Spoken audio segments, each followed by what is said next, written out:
దాని పలుకు నేను.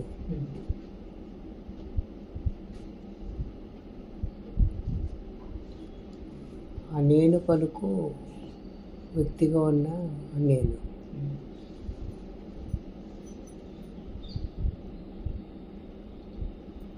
వ్యక్తిగా ఉన్న నేనుగా ఉండి దానిని మనం పలకలేము. అది దాని పలుకు కదా, దాని పలుకు అది అభిన్నం అన్నమాట. రెండు కలిసి ఉంటాయి. అది మళ్ళా పలికితే వ్యక్తి అనే పలుకు ఏర్పడింది, వ్యక్తిగా ఉన్న పలుకు ఏర్పడింది. వ్యక్తిగా ఉన్న పలుకులు ప్రపంచం అన్నారు. వ్యక్తిగా ఉండడం అన్నా ప్రపంచంగా ఉండడం అన్నా ఒకటే.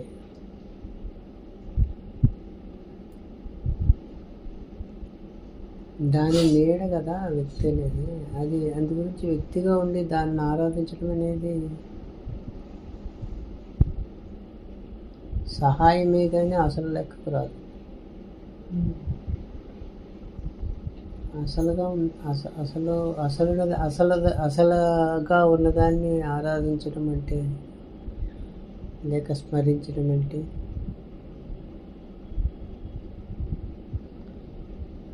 దాని పలుకుగా ఉండడం.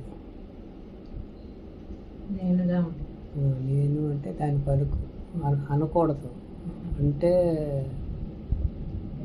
నీ పలుకు అయిపోయింది. అనకుండా అనుకోకుండా ఉంటే వాడు పలుకుగా ఉన్నట్టు. అనుకుంటే వ్యక్తి పలుకుగా ఉన్నట్టు. లేనుగా ఉండడమే అని అన్నారనుకోండి, అంటే వ్యక్తి పలుకుగా ఉండడమే అర్థం వచ్చేస్తుంది.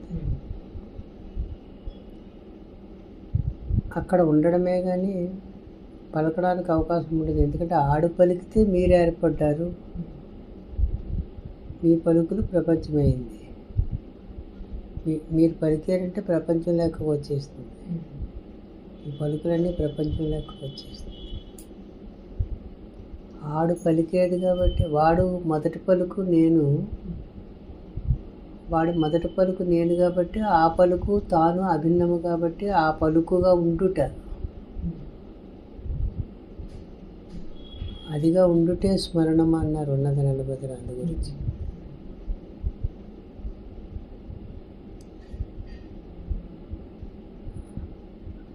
అదిగా ఉండడంలో పలుకు ఉండదు.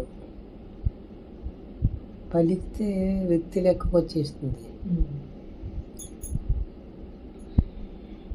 అదిగా ఉండడం అనేది వాడికి సంబంధించిన పలుకు కానీ మీకు సంబంధించిన పలుకు కాదు.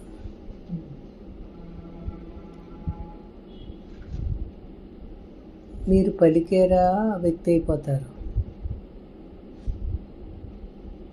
పలకకుండా నేను అనే అనుభవం ఉంది కదా, అది వాడు పలికే కాబట్టి అక్కడ ఉంటే అది స్మరణము, అది ఆశ్రయము, తనను ఆశ్రయించి ఉండుట. అంటే దేన్నైతే మనం దైవమని, బ్రహ్మమని, పరమాత్మని, లేక గురువు అంటే ఈశ్వరుడికి పర్యాయపదం అన్నమాట. వ్యక్తికి సంబంధించింది కాదు. అక్కడ ఉండడమే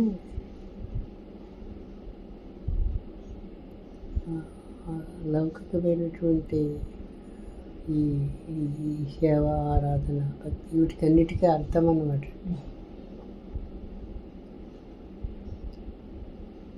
కాబట్టి అదిగా ఉండడమే స్మరణం. అనడం కాదు, అనుకోవడం కాదు.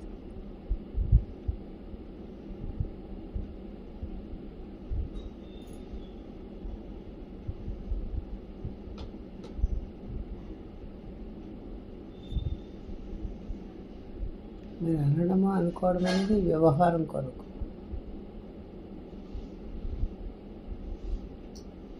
అనవలసి వచ్చినప్పుడు, అనుకోవలసి వచ్చినప్పుడు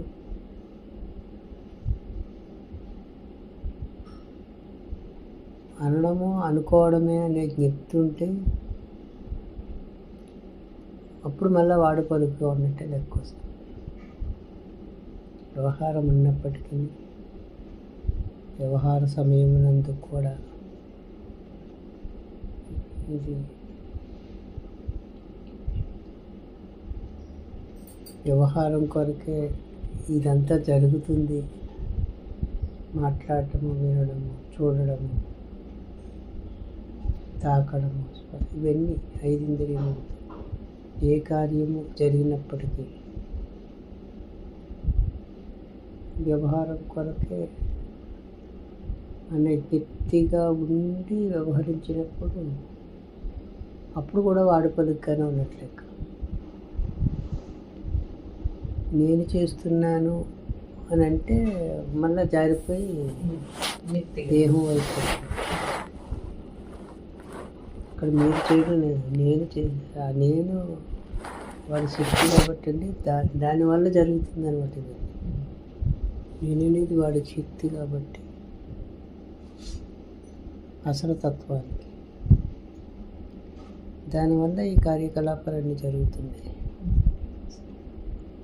వ్యక్తిగా నేను చేస్తున్నాను అనడానికి ఎంత సాయిస్ ఉంది? ఒకవేళ చేస్తున్నాను అనుకుంటే మీ శ్వాస మీరే కదా పీల్చాలి. మీ తినే పదార్థాన్ని మీరే కదా జీర్ణం చేసుకోవాలి. కాబట్టి వ్యక్తిగా శ్వాస లేదనే విషయం స్పష్టంగా తెలుస్తుంది. కానీ వ్యక్తి కార్యాచరణాలు అన్నీ జరుగుతున్నాయి కదా. శ్వాస పీల్చడం తనకి ఎట్లా కుదరడం లేదో, తినే పదార్థాలు తను జీర్ణం చేయడం ఎట్లాగైతే కుదరడం లేదో, ఆ విధంగానే ఉన్న కార్యకలాపాలు కూడా తాను చేయడము కుదరడం లేదు. వాడున్నాడు కాబట్టి, వాడి శక్తి ఉంది కాబట్టి కార్యకలాపాలు కొనసాగుతున్నాయని చెప్పాలి. శవం చేయదు కదా, కొనసాగుతున్నాయంటే ఈశ్వరుడు వారి శక్తిగా ఉన్నాడు కాబట్టి ఆ శక్తి యొక్క ప్రేరణ చేత ఇవన్నీ జరుగుతున్నాయి. శక్తిగానే ఉంది, జ్ఞానంగానే ఉంది ఏకకాలంలో.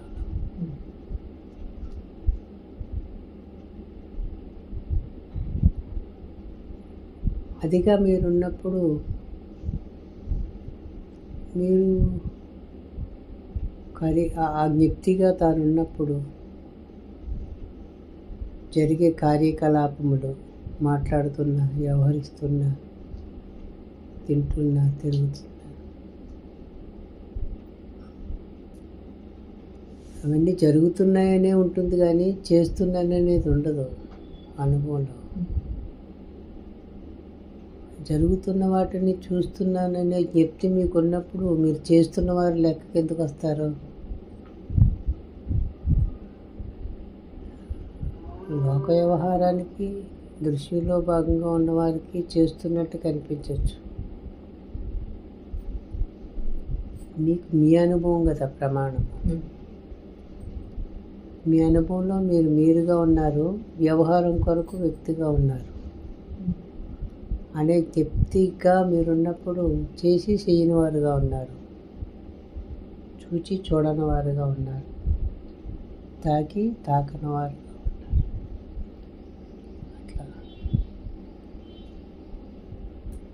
అందుగురించి అక్కడ ఏది అంటదన్నమాట. అహంకారరహితంగా చేసినటువంటి కార్యకలాపములు తనకు అంటవు అని చెప్పడానికి కారణం అది. అక్కడ అహం లేదు, అహంకారం లేదు. ఆత్మ యొక్క ఆజ్ఞల మేరకు కార్యములు జరుగుతున్నాయని చెప్తుంటుంది. అటువాడు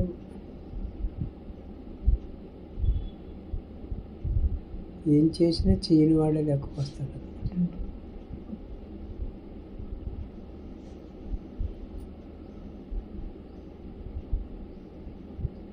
చేసిన అంటే వాడు చేస్తున్నట్టు కాదు కదా, వ్యక్తిగా ఇది ద్వారా అయిపోయింది కాబట్టి లెక్క వీడిది రాదు, వాడిది లెక్క వస్తుంది. వాడు కార్యం వాడు ఎలాగైనా చేసుకుంటాడు, మీకేంటి సంబంధం? అప్పుడు పాప పుణ్యాల ప్రసక్తి ఎక్కడుంది? ధర్మాధర్మాల ప్రసక్తి ఎక్కడుంది? న్యాయాన్యాయాల ప్రసక్తి ఎక్కడుంది? అవన్నీ ఎప్పుడు వస్తున్నాయంటే వ్యక్తి వచ్చినప్పుడు వ్యక్తికి సంబంధించినంత ఉంటుంది. వ్యక్తి ఏర్పరచుకున్న ఒక చట్టం ఉంది. దాని ప్రకారంగా లెక్కలకు వస్తాయి. అందు గురించి వ్యక్తిగా మీరుండి చేసే కార్యకలాపములో వ్యక్తే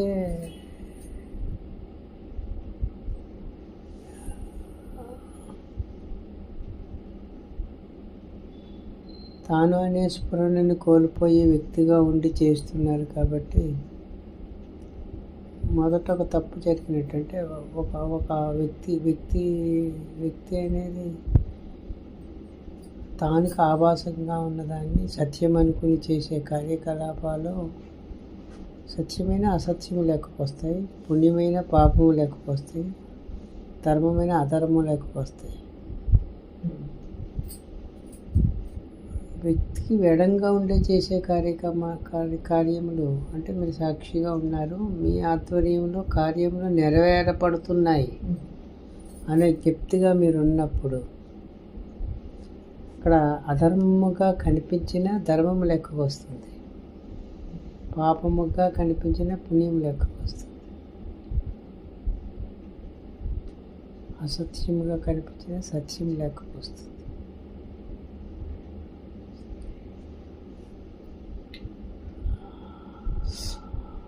సైట్ ప్రభావం అన్నమాట.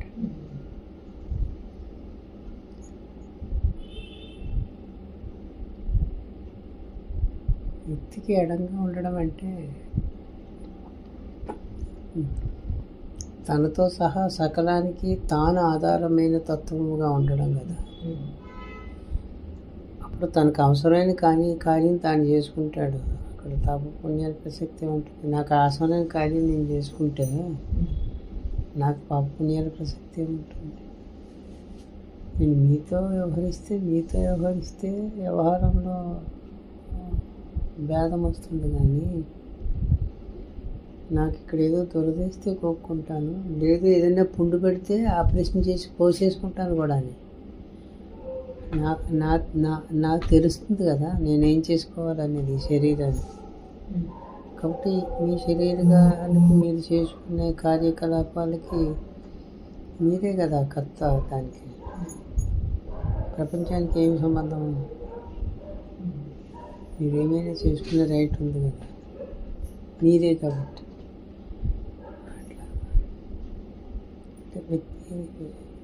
వ్యక్తి అనేది ఉదాహరణకు చెప్పుకుంటున్నాం.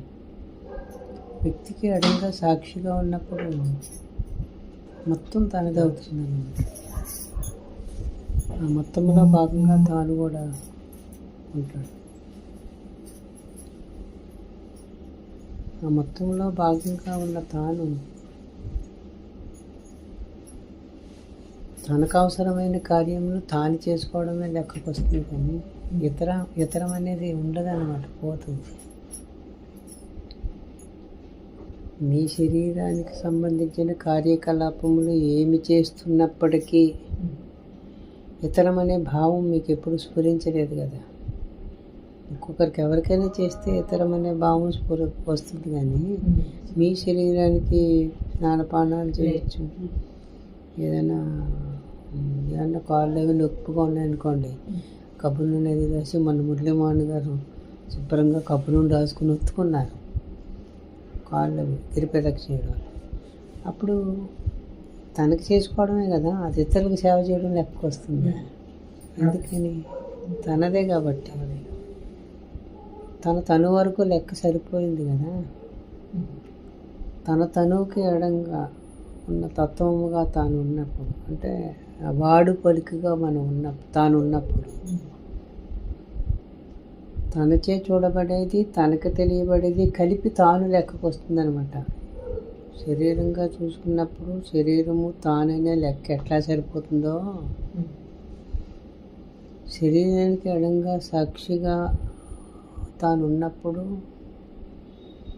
తనచే చూడబడేదంతా కలిపి తాను అనేది లెక్క వచ్చేస్తుంది అనమాట. లెక్క మారిపోతుంది. తన కార్యమే తాను చేసుకోవడం అవుతుంది అనమాట. ఇతరం ఉండదు ఇంకక్కడ. నాతో సహా సకలం. తనతో సహా సకలం అంటే తనతో అంటే తన తనువుతో సహా సకల తనువులు అని.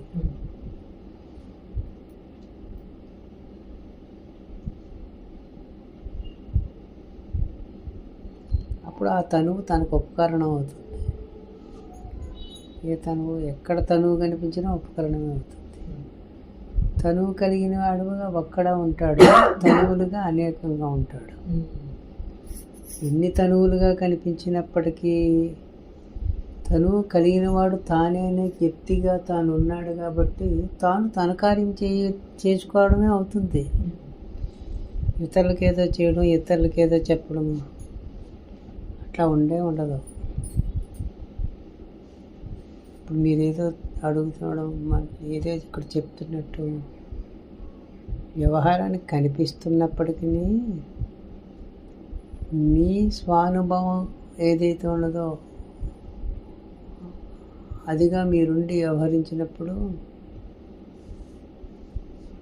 ఇతరులతో వ్యవహరిస్తున్నాను, ఇతరులతో మాట్లాడుతున్నాను అనేది ఉండదన్నమాట అండి.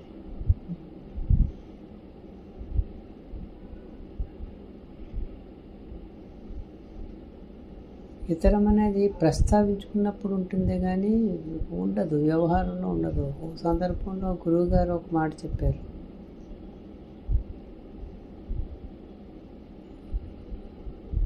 మనం ఇద్దరు ఉండి మాట్లాడుకోవడం తప్పేమీ కాదు, కానీ ఇద్దరం ఉన్నాము అంటే తప్పు అన్నారు. అదేంటి మరి? మాట్లాడుకోవడం అనేది జరుగుతుంది, వినడం అనేది జరుగుతుంది అన్నమాట. ఎందుకని? వినేవాడు వెనక ఒకడు ఉన్నాడు కాబట్టి వినడం అనేది జరుగుతుంది. చూచేవాడు వెనకాల ఒకడు ఉన్నాడు కాబట్టి చూడడం అనేది జరుగుతుంది. అలాగే తీరడము, తాకడము 5 ఇంద్రియములకు సంబంధించినవి. ఆ వెనక ఉన్నవాడు యూనివర్సల్గా ఉన్నాడు, ఒక్కడిగా. ఫ్రంట్కి వచ్చినప్పుడు దృశ్యంలో భాగంగా ఉన్నాడు. అందుగురించి గురువుగారు మీరు ఒక గదిలో ఒక చోట్లో ఉన్నప్పుడు నలుగురు ఉంటే మీరు 5వ వాడుగా ఉండండి. మీ స్వానుభవంలో నలుగురితో పాటు ఒకటిగా ఉన్నప్పటికీ, నలుగురితో పాటు ఒకటిగా మీరు ఉన్నప్పటికీ వ్యవహారానికి వచ్చి స్వానుభవంలో 5వ వాడుగా ఉండండి అన్నారు. దృష్టిలో భాగంగా అందరితో పాటు మీరు కనిపిస్తారండి. మీ స్వానుభవం కదా మీకు ప్రమాణము. మీ స్వానుభవంలో మీరుగా ఉన్నారు, దృష్టిలో భాగంగా వ్యక్తిగా ఉన్నారు. వ్యక్తిగా ఉంటూనే మీరు వ్యక్తికి ఎడంగా ఉన్న సాక్ష్యాన్ని తత్వముగా ఉన్నారు, స్వరూపంగా. ఇప్పుడు మీరు మీచే చూడబడే దేహము ప్లస్ ఉన్న దేహములు, మీచే చూడబడే దాంట్లో ఈ లెక్క ఉంటుంది, దేహం యొక్క లెక్క. చూచేవాడు ఈ లెక్కలో దొరకడు, ఈ లెక్కల్లోకి రాడు కదా వాడు. వాడికి ఆకారం లేదు, ఉండడమే. వాడికి ఆకారం లేదు కదా, అందుగురించి ఈ లెక్క వాడికి వర్తించదు. దృశ్యంలో ఉన్న లెక్క దృశ్యానికి ఆధారమైన ద్రష్టికి వర్తించదు.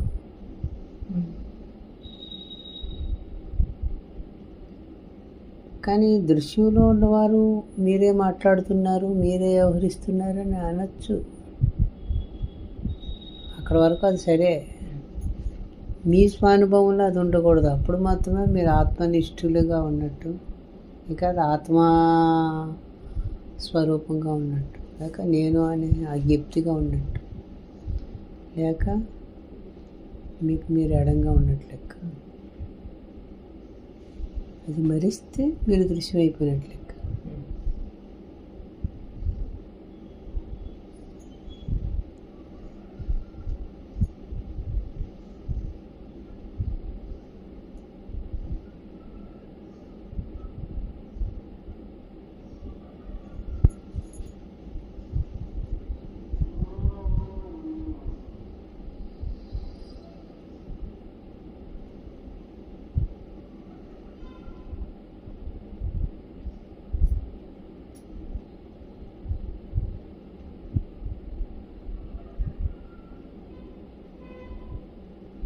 నిప్తిగా తాను ఉన్నప్పుడు అక్కడ మరుపు ఉండదు.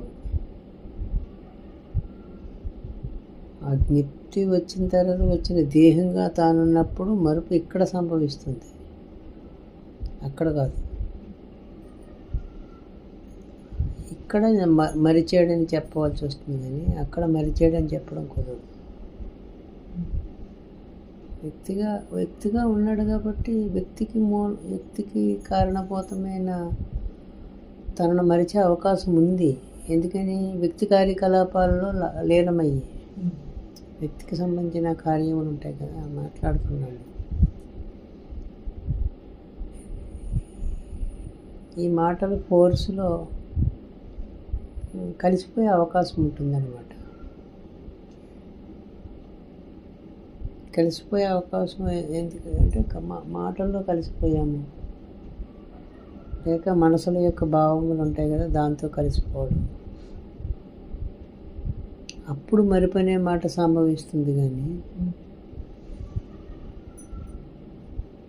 నిప్తిగా తానుండి మాట్లాడుతున్నప్పుడు లేక మాట్లాడటం జరుగుతుంది. నిప్తిగా తానున్నాడు, మాట్లాడేవి జరుగుతున్నాయి, చూడడం అనేది జరుగుతుంది, వినడం అనేది కూడా జరుగుతుంది.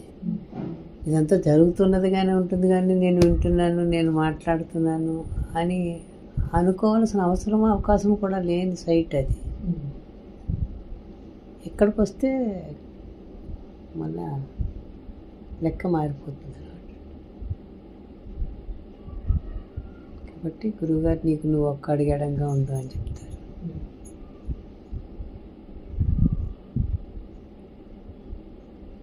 మరి ఆ నిరంతర జ్ఞప్తి కోసం ఏం చేయాలి? నిరంతర జ్ఞప్తి కోసం ఏం చేయాలని అడగకూడదు. నిరంతరము మీరేం పేరు? విజయలక్ష్మిగా ఉంటున్నానని అడగాలి. నేనుగా కాకుండా నిరంతరం విజయలక్ష్మిగా ఎందుకుంటున్నానని అడిగితే సరైన ప్రశ్న. నిరంతరం జ్ఞప్తిగా ఉండాలి కాదు, నిరంతరం జ్ఞప్తిగానే ఉన్నారు, అప్పుడప్పుడు విజయలక్ష్మిగా ఉంటున్నారు. విజయలక్ష్మి అనేది నిరంతరం లెక్కకు రాదు. నేను చెప్పుకున్నాము, నిరంతరం అంటే మీ లెక్కలు ఆ గిఫ్ట్ అనే సైట్లో ఉన్నప్పుడు ఈ లెక్కలు పొసగవు, క్షణకాలం మాత్రమే. మనం 12 గంటలు నిద్రపోతున్నాం, 12 గంటలు మెలకువగా ఉన్నాం అనుకుందాం. ఈ లెక్క మేల్కొన్న తర్వాత లెక్కింపబడిన లెక్కలోకి వస్తుంది. మేల్కొనబడిన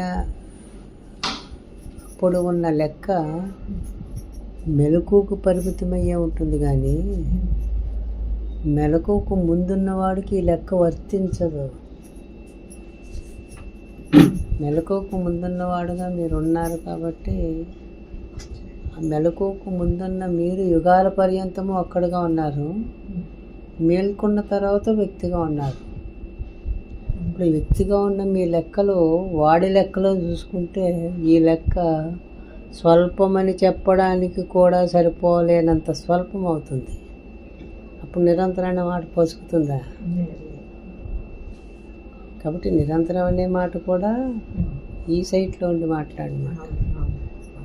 అక్కడ నిరంతరం అనే ప్రసక్తే లేదు. మీరు 100 సంవత్సరాలు జీవించినా నిరంతరం అనే ప్రసక్తి రాదు. ఎందుకు రాదంటే వాడు యుగాల పర్యంతం అక్కడగా ఉండి ఇక్కడ 100 సంవత్సరాలు ఉంటే మాత్రం నిరంతరం లెక్క ఎందుకు వస్తుంది? కాబట్టి ఈ లెక్క అక్కడ వర్తించదు.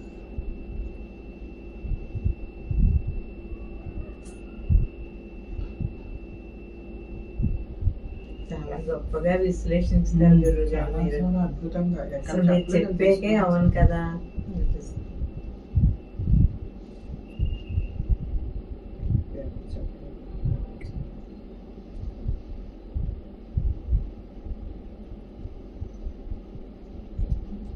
ఈ లెక్కలన్నీ తాను దేహ పరిధిలోకి వచ్చిన తర్వాత సరిపోతాయి. అక్కడికి వెళ్ళేసరికి మన లెక్కలు సరిపోవడం లేదనమాట.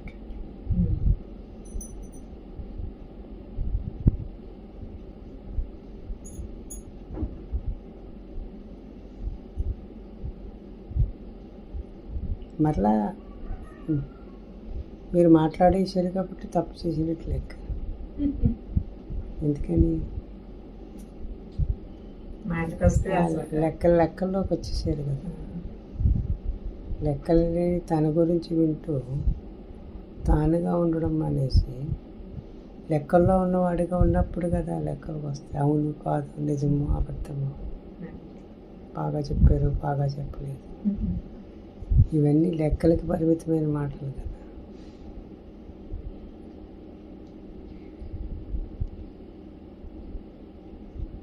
కాబట్టి మన లెక్కలు అక్కడ వర్తించవు.